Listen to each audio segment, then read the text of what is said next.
I changed the song because, let's be honest, it's very fitting. So right off the bat, you can tell that you holding your horse back isn't cutting it for him. You're quite literally playing tug of war. So here's a few of me playing tug of war. This was my first ride on a sale horse. This was my last ride on a sale horse. However, this horse is not sound where yours is. This horse had a lot of baggage quite simply because his owner was overhorsed. She would hit him to the fence, he would jump, and then she would catch him in the mouth. This was my first ride on him, and she ended up leaving him in training with me for like 6 to 8 months. Did a ton of flat work and vet work.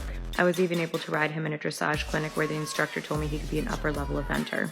This mare was super talented, and I really should have had a martingale. I had about 6 months worth of flat work and jumping exercises into her before this first show. I completely forgot my martingale, and I came around this turn asking for a half halt, begging for a half halt, pleading for a half halt, and she said, yeah, no, not happening. So back to the drawing board, I found exercises to help my aids come through without pissing her off. She ended up being a really great lesson horse. So back to your video, I do not believe you are overhorsed, but you do have a lot of horse, and I think you know that. With that being said, sitting this far back to a fence on a horse like this only surprises them more. So I actually recommend staying forward in your pelvis, staying tall, not back in your shoulders, shortening your rein so you stay halfway up the neck, so when you do release over the fence, you're not actually abandoning the horse and throwing them. Also, if you can teach your horse that when you add leg, they actually half halt and come back to you.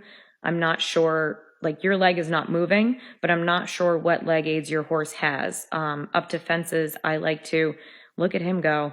Up to fences, I like to squeeze my horse more because first of all, over the fence, that's the only contact I have to stay on. But additionally, if I squeeze my horse, that allows me to steady the base of my body and my balance and bring the horse back into my core. Also, this indoor is amazing, but there's a lot of space between your fences. I recommend jumping a jump, doing an exercise, approaching a jump at an angle, doing an exercise. And by exercise, I mean maybe do a leg yield to the rail or counter flexion on the rail or a circle, anything to get him to come back to your aids instead of anticipating the approach to the next fence.